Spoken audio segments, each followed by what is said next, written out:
Okay, let's resume. Siya nga pala sa November 30, holiday ha. Holiday. Pero tayo may pasok. Buti na nagkakaintindihan. Wala pong holiday sa review. Okay?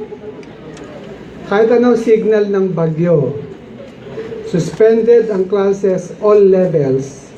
Wala na po tayo sa all levels. Hindi na tayo nasa area of responsibility ng all levels. Huwag ka nang umasa na magkakaroon ng walang pasok. Except yung naka-announce, di ba? Ganang bakasyon nyo ha. Walang dyo. Hanggang kwan lang. Kayo bali 16? Dapat hanggang 23 may klase. Wala namang gagawin eh. Yeah. Dapat nga, tuloy-tuloy lang eh. Kasi ang Pasko naman, linggo eh. Lunes, may pasok na. Hindi ba, New Year, linggo. Tula na. Para hindi na ma-break, no? Okay lang. So, pwede rin, meron tayong dalawa o higit pang debtors. Dalawa o higit pang creditors. Dapat nating malaman, kung dalawa o higit pa ang may utang, sino sa kanila ang sisingilin? Or, pwede bang kahit sino?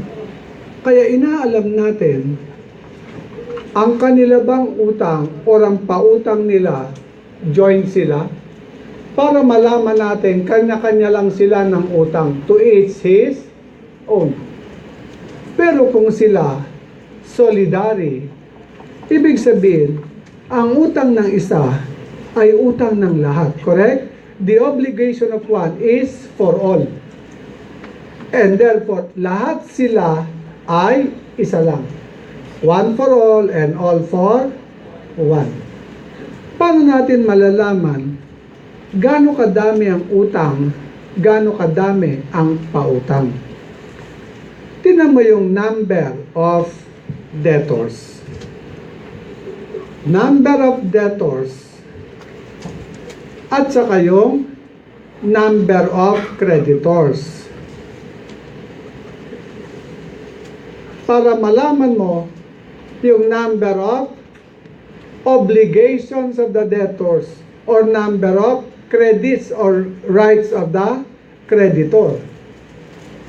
Okay? To simplify, kung meron tayong dalawang debtors, o tatluhin na natin. Meron tayong tatlong debtors at dalawang creditors. Gaano kadami ang utang? Gaano kadami ang pautang? Kung sila ay parehong joint. So, dahil to each his own, kanya-kanya ng utang, tatlo sila, imumultiply mo lang ng dalawa, ang utang ay 6. Ang pautang 6. Kung ito ay joint, di tatlo sila. At ito solidary, ang utang ng isa, utang ng lahat. Isa lang yan. Pag minultiply mo yan, tatlo ang utang, tatlo ang pautang. Kung ito ay solidary, di isa lang yan. At ito ang joint, di 1 times 2. Dalawa ang utang, dalawa ang pautang. Kung ito solidary at ito solidary, parehong isa lang. Isa lang ang utang, isa lang ang pautang. At para maganda, tingnan mo to. Ipagpalagay mo ang debtors natin, ang pangalan A, B, at C. At ang creditors natin, ang pangalan W at Y. At ang obligation nila, ipagpalagay mo ay 12,000. At ang distribution, assumption A, ng utang ay, sa debtors, ipagpalagay mo 2:3:5. At sa creditors, ipagpalagay mo 1:2. Letter B, ipagpalagay mo equal ang distribution or silent ang problem. Kapag nag-silent ang problem, ang presumption, equal ha? Tama. Oy! So, kailangan mo lang gagamitin ang arbitrary ratio if you are provided with that. If not, equal ka. Case 1. Ipagpalagay mo ang debtors joint at ang creditors joint. Under assumption A, what if ang tanong sa CPA board, how much will A pay W and Y? Or baka ang tanong nakafocus sa creditors. Tinanong ka, magkano masisingil ni W kay A, kay B, kay C? Under case A. Sa case A, my dear, the obligation of A is 2,400. Kasi kanya-kanya eh. To each his own. Kanya-kanya tayo ng utang.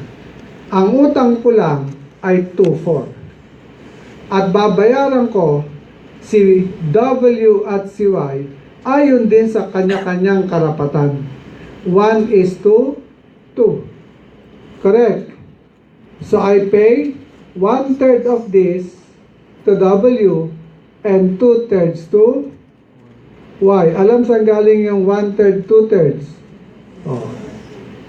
Sa 1 saka sa 2. Ito yun. 1, 2. Inad. 1 plus 2, 3. Okay? And so, 1/3 of this will be paid to W. And that is 800. Tama ba? I will pay Y 1/6. Pwede magtanong kung di naiintindihan.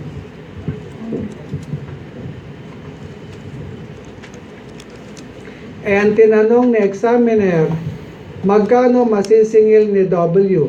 Adal to each his own, sabi ni W, akin ang 1/3. And therefore, masisingil ko ang 1/3 ng 12,000, yan ay 4,000. And out of the 4,000 credit, I will collect from A 2/10, 3/10 from B, 5/10 from, and therefore, ang 2/10, 20% din yan. Tama. Pag 2:3:4, yung 2, 20% din. Hindi, salamat. Nagkakaintindihan tayo. Okay. Now, sisingilin niya 20% nito kay A, and that is 800. And kay B, sisingil siya ng 30%. Tama? 1, 2. Kay C, sisingil siya ng 50%, kaya 2,000.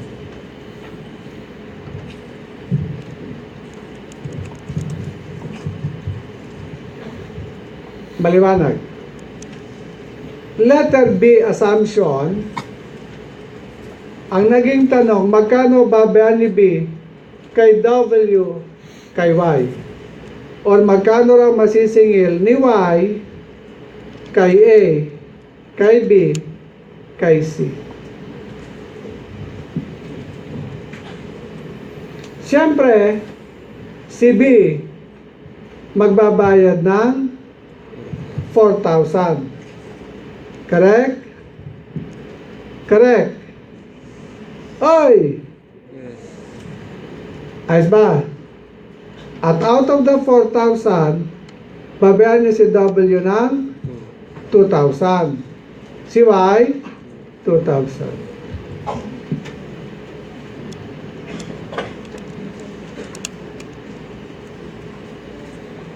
Ang naging tanong, magkano masisingil ni Y? So si Y makakasingil ng, at mula sa 6 na yan, sisingil sa kay A ng, kay B, at kay C.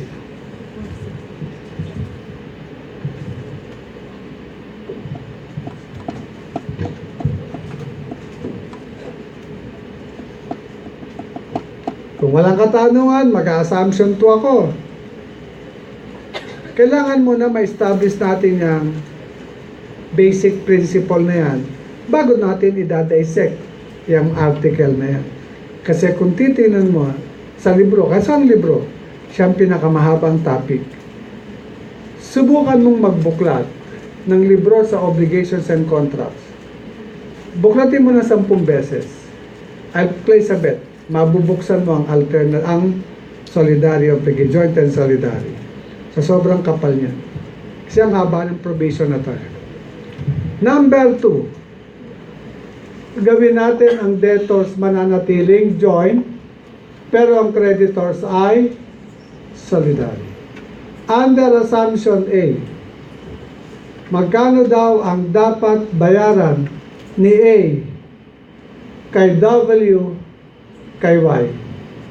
Magkano masisingil ni W kay A, B, at C?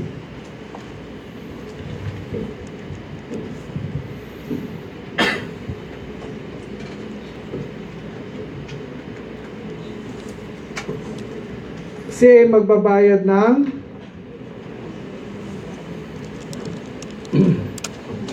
magkano? 2,400. Out of the 2,400 na utang niya, magkano ang dapat niyang ibayad kay W? 2,400. Pag nagbayad na siya kay W, hindi na siya magbabayad kay Y. Kaya, sabi ng law, the debtor, okay, can pay any of the solidary creditors except if there is a solidary creditor who demanded payment. That payment must be to the solidary creditor who demanded the payment, except if justified not to pay him.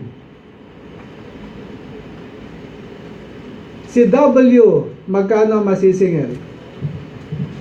Makakasingil siya ng 12. Pwede ba niyang singilin yung lahat ng 12 kay A? Hindi. Magkano lang kay A? 2,400. Kay B? 3,600. At kay C? 6,000.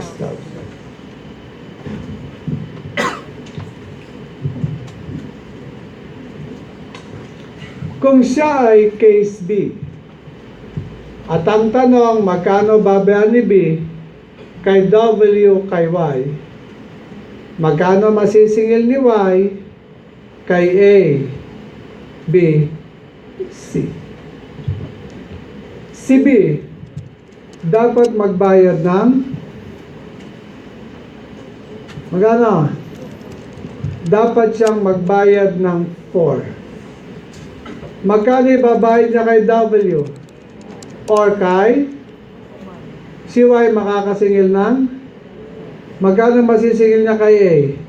Kay B? Kay C? Kay Q?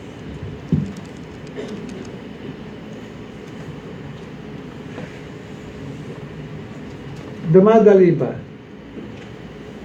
Ha? Dumadali ha? Salamat. Case 3. Debtors are solid, but the creditors are joint.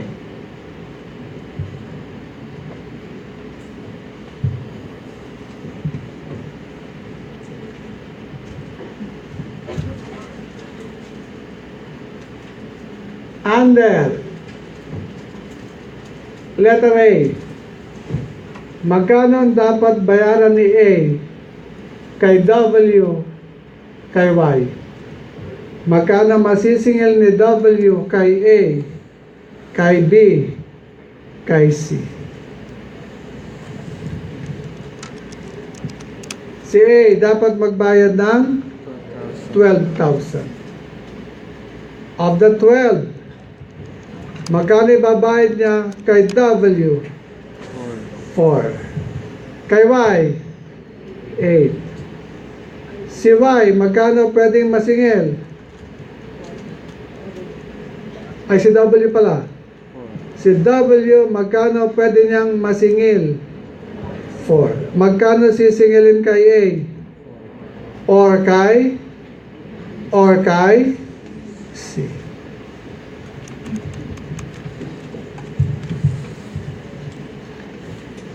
Assumption B. Magkano ang dapat bayaran ni B kay W kay Y? At magkano masisingil ni Y kay A, B, C? Si B dapat magbayad ng 12. Kay W, magkano ibabayad niya? 6. Kay Y, si Y, magkano masisingil? Magkano masisingil ni Y? Ay! 6. Magkano kay A? Kay B, mamimili siya. Kapag ang senaryo ay debtors, solidary, creditors, solidary, both case and B, the same. Correct? Magkano babayaran ni A kay W kay Y? Magkano masisingil ni W kay A, B, C? Si A magbabayad ng kay WI or kay si W maniningil ng kahit kanino.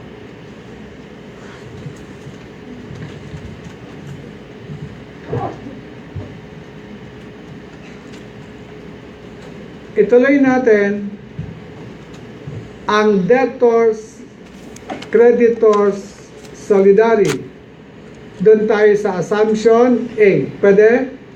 Yan ang assumption and nasa letter A tayo na assumption. Si Y demands payment from A. So, dapat si A magbayad, correct? A pays Y. Okay? How much? Magkano? 12. Pero yung 12, hindi lahat utang ni A, correct? Bakit niya binayaran? Kasi, anong karapatan meron si A? Hihingi siya ng reimbursement mula kay B at kay magkano reimbursement kay B? 3, 6 at kay C 6,000.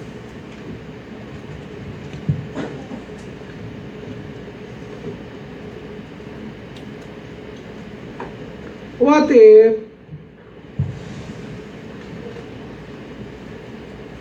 B is insolvent?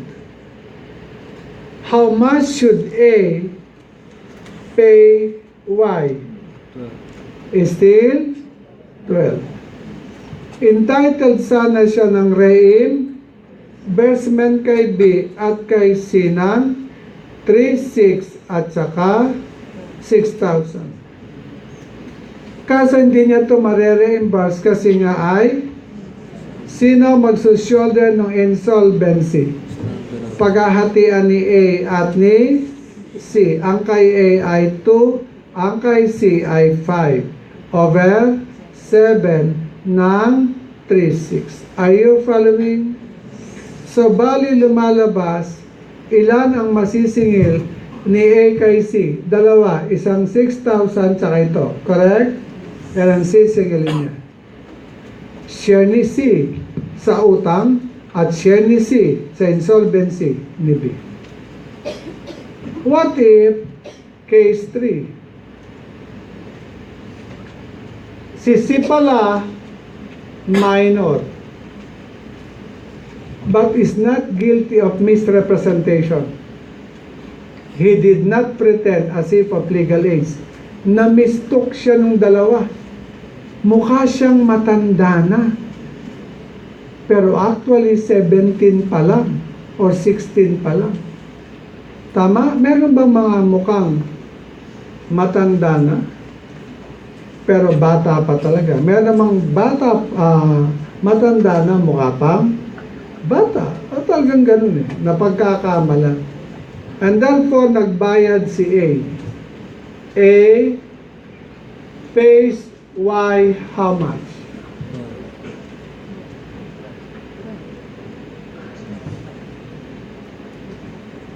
Kaya si A hihingi ng reimbursement.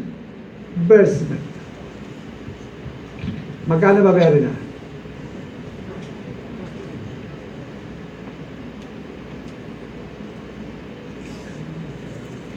My dear, ang breakdown ng utang, tingnan mo, 12,000. Ang breakdown ng utang A, B, at C. Kasi hindi mo masagot Kaya kailangan gawa ng illustration. Ang utang ni A, out of that 12,000 is 2,400. Follow? Ang utang ni B, 3,600. Correct? Ang utang ni C, 6,000. Correct.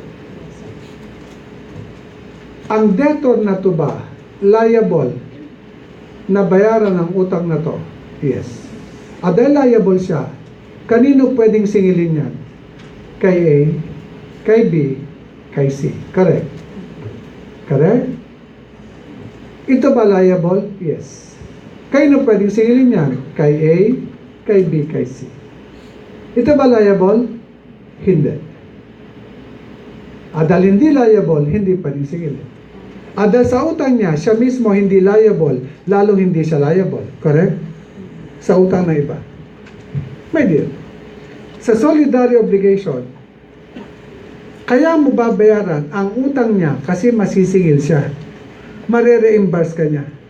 So kung wala siyang utang, ba't mo babayaran ang utang niya? If he himself cannot be made liable on his obligation, with more reason, you don't make him liable on the obligation of others. Correct?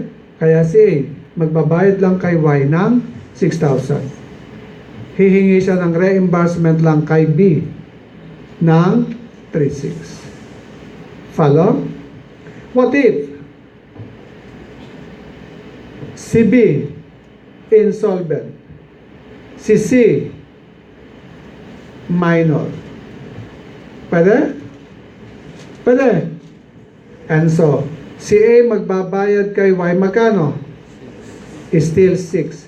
Hihingi siya ng reimbursement kay B na 3,600. Hindi mare-reimburse because B is, who will shoulder this insolvency of B? It will be shouldered by A and A alone.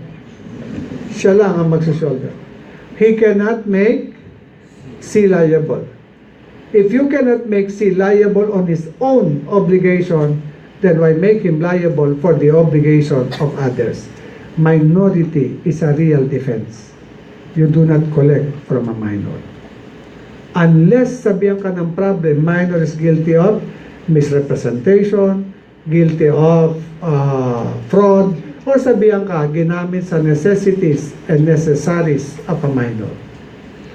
Kailangan sabihan ka ng fraud kasi i-apply mo yung general law pag hindi sasabihan. Follow? What if? Nung nag-demand, so balik tayo sa walang defect walang minor, wala lahat.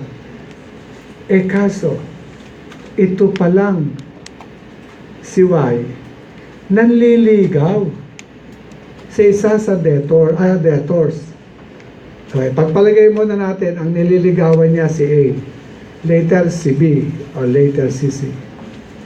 Kung ikaw nanliligaw sa isang babae, pag may utang nga siya sa jeepney driver na dapat magbayad, ibinabayad mo correct? So pagdating ni A, may nakahandang note si Y. Pakibasa nga. Nakalagay doon, Y condones the obligation of A.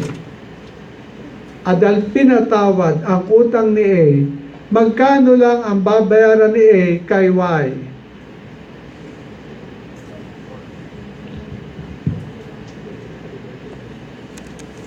Oy! Magbabayad lang si A ng 9.6. Hihingi si A ng reimbursement kay B at C. Ito ay 3.6. Ito ay 6,000.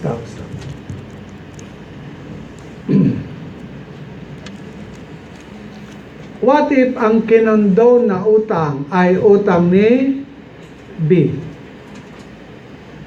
Kaya si A magbabayad kay Y ng ilan?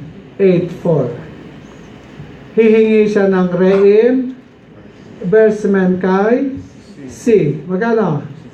What if hindi maka-reimburse kasi insolvent? Sino magsushoulder ng insolvency ni C? Si A at si B. 2:3. Are you following me?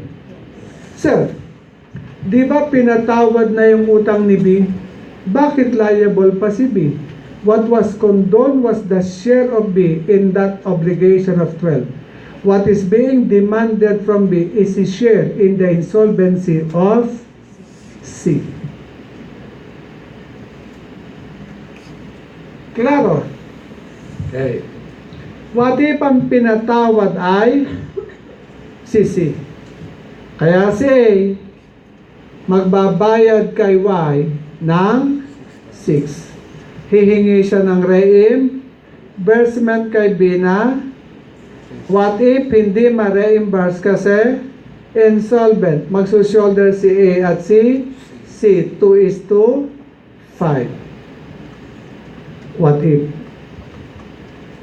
ang nakalagay sa note na binigay ni Y, because of you, A, I am willing or I am now condoning the entire credit. Huwag nyo nang intindihin, alang-alang sa'yo. Alam mo yung pag-ibig minsan, correct? Pera-pera lang yan, di ba? So, aanin mo yung pera kung malungkot ka naman, no? Tama? Oh. Ha? Magsisisi ka niyan pag namatay ka na. Yung pera, pag-aawayan pa.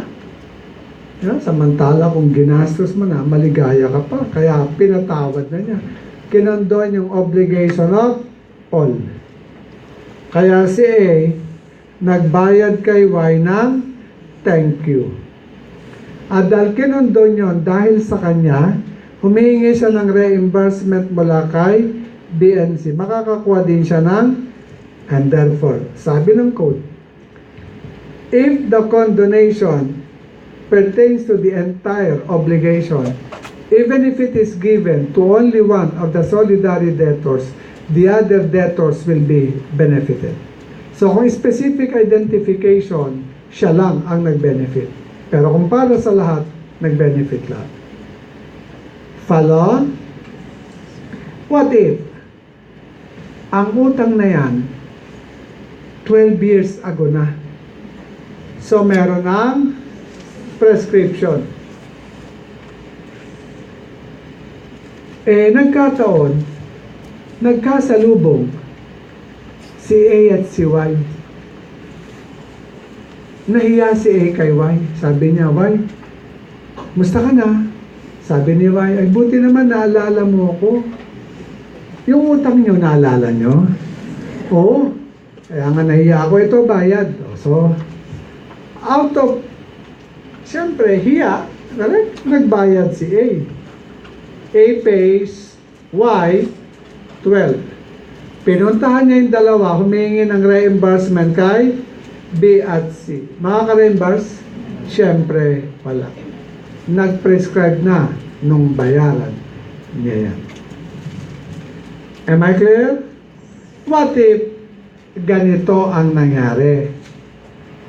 Ngayong November 28, si A nagbabayad kay Y.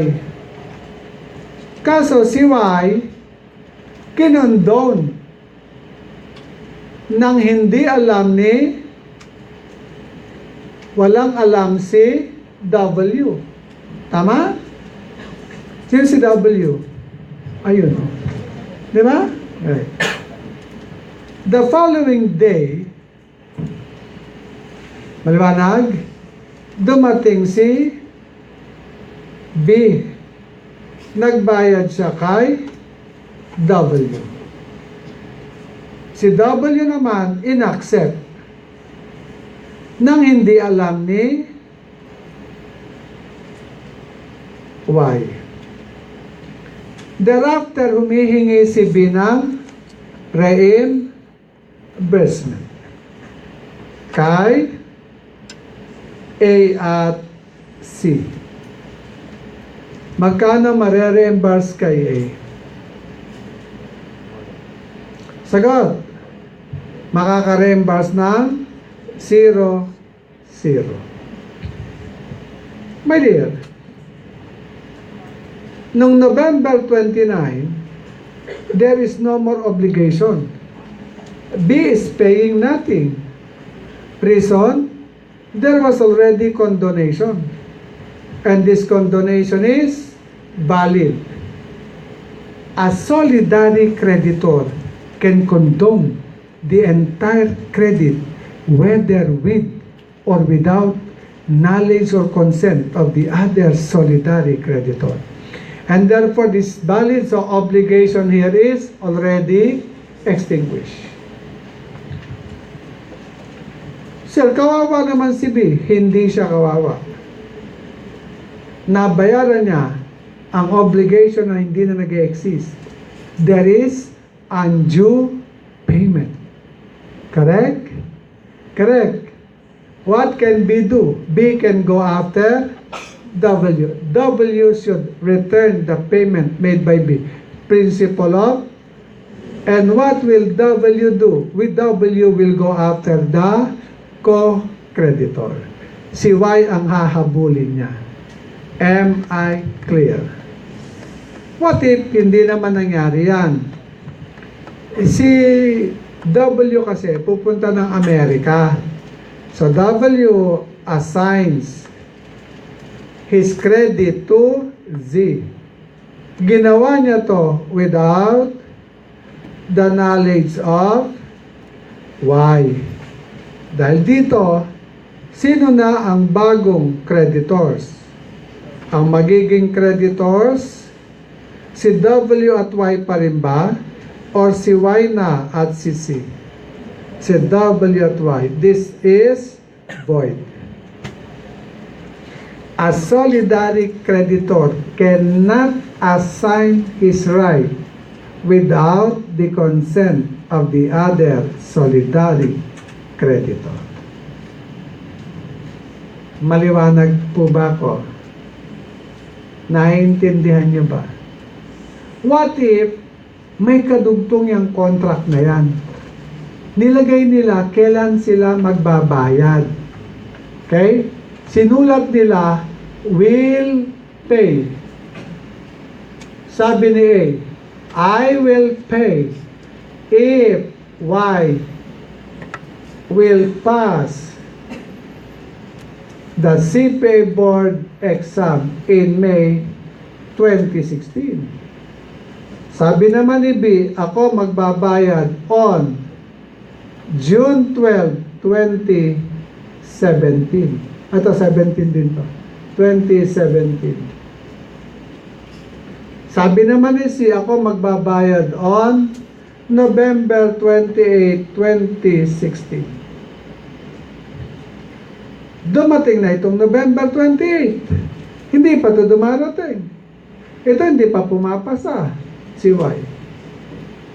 Ngayong November 28, 2016, si Y nagdemand ng payment.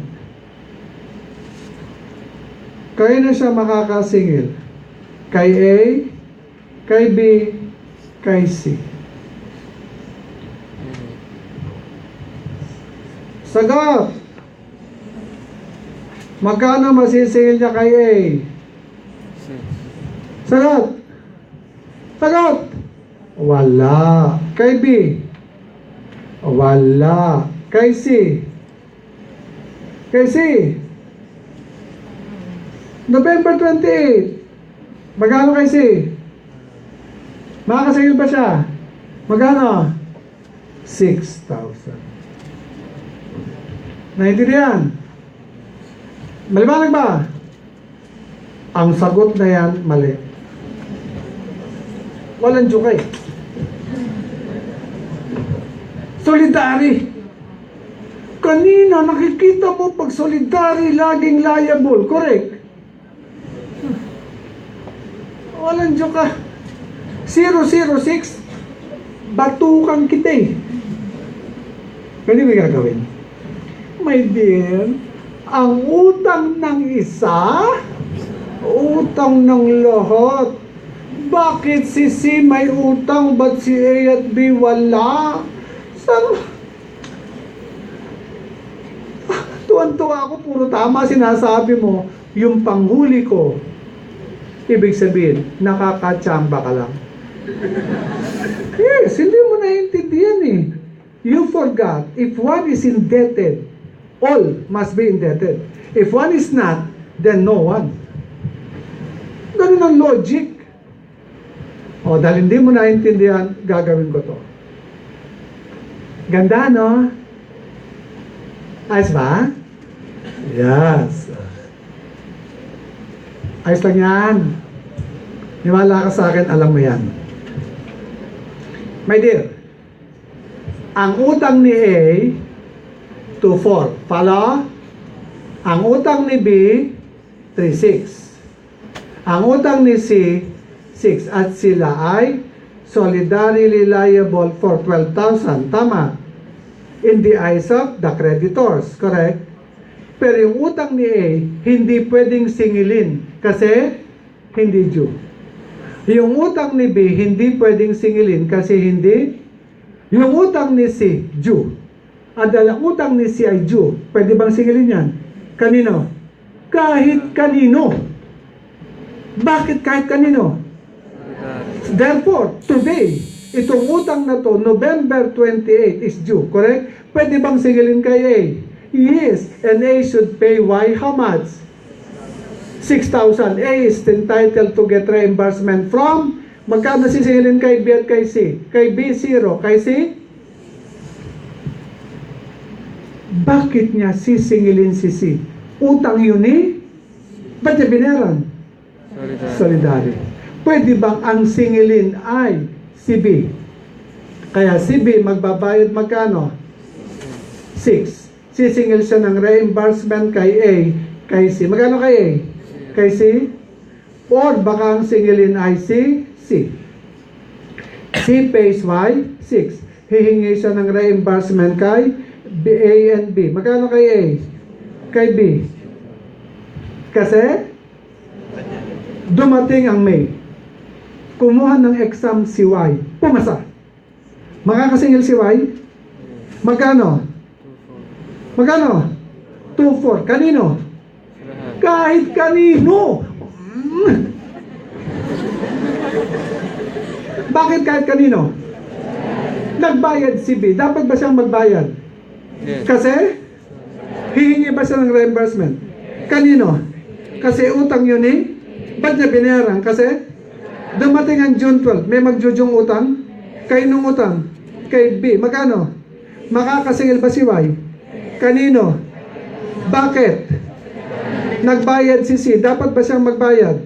Kasi makaka-recover ba siya? Kanino? Kasi utang yun eh. Na kaya lang niya binayaran kasi naintindihan.